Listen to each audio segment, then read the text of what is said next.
This is a review of the Cheerson CX-10, which currently holds the claim to being the world's smallest production quadcopter.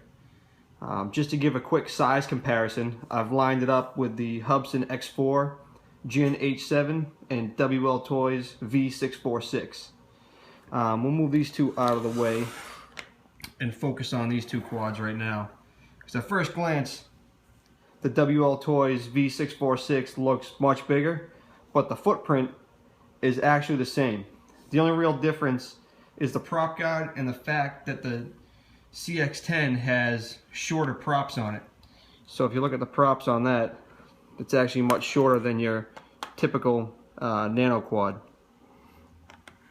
In the box, you're going to get your USB charger, spare set of props, obviously the quad, and the transmitter. The quadcopter itself, turn it on, has two blue LEDs in the front and two red LEDs in the rear, which actually make it very good for night flying. The props are all the same color, which makes orientation difficult in highlighting, you know, where you really can't see the LEDs. You have your on-off switch on the back and your charging port. And the nice thing is, Cheerson was actually kind enough to put a little gray arrow on the top of the charger. So all you have to do is line up the arrow with the arrow and it'll plug right in. You know, some of them don't have any kind of alignment notch, so you're fumbling back and forth trying to figure out which way to plug it in. I'm always afraid I'm going to bend a pan or something on these real tiny nano quads. The copter has an internal 100 milliamp hour battery. It's not serviceable without pulling the body apart, and even when you're in there you'd have to desolder the battery, so you really can't make any quick battery changes. But if the battery did fail, they do sell replacements, and you know, if you were handy with a soldering iron, you could service it. But even with the 100 milliamp hour battery, you get 3-minute and 50-second flight times to the low voltage warning. At that point, your LEDs will flash to tell you that the voltage is low, and you still have about 45 seconds to get it back on the ground, which is a pretty good low voltage warning. You know, it gives you plenty of time to get it back to you before the copter lands itself. Your transmitter is your standard nano transmitter, and to bind it to the copter, you'll just simply turn the copter on. You'll see the front LEDs are flashing. Turn your transmitter on. After it beeps twice, full throttle, back down. Now that the lights have stopped flashing on the quad and the LEDs stop flashing on the transmitter, you know they're bound. You have forward and back trim here, left and right trim here. Your sticks, you would push in the right stick to put it in the flip mode, and the transmitter beeps to tell you you're in flip mode. At that point, you would push your sticks left, right, whichever direction you want to flip in. It does the flip and comes out of flip mode, which is a nice feature. I like when they just flip and done. I don't like quads that stay in flip mode. There's 3 rates. You push your left stick to go through the rates. So you have 30%. You push it. 2 beeps is 50%. And 3 beeps is 70%. And then one more time will get you back into 30%.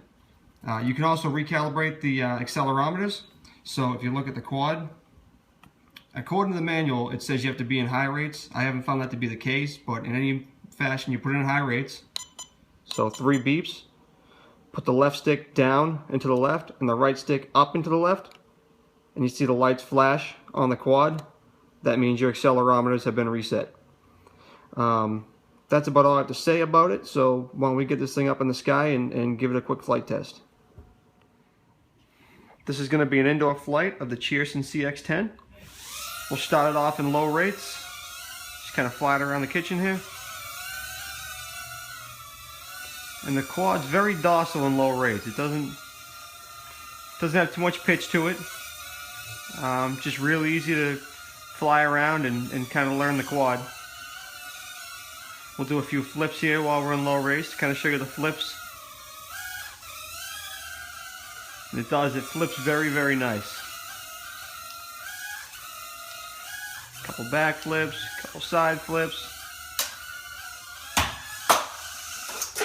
Little durability test. Pull it out of the stove here.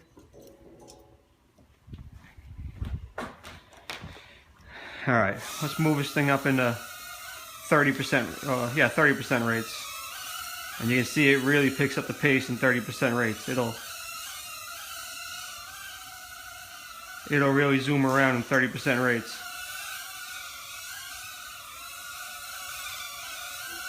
But all in all, this is a very stable quad, real easy to fly, real responsive.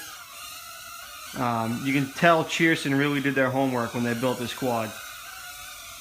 A lot of the nanos that I've flown are just, you know, unrefined. The transmitters are real, I don't know if I want to use the term, I say I use the term gritty. You know, it's dead spots in the transmitters, but this thing is just a treat to fly. I absolutely love flying this thing around the house. And it's great for this New England weather, because right now it's winter time and there's really no good time to fly outside. So nice little nano quad like this will let you fly around, and the smaller the quad, the bigger the room feels. So, you know, if you're in the market for a nano, I would say look no further than the Cheerson CX-10. It's just a great all-around nano quad. But I appreciate you watching this review, and if you liked it, please give it a thumbs up, and please subscribe.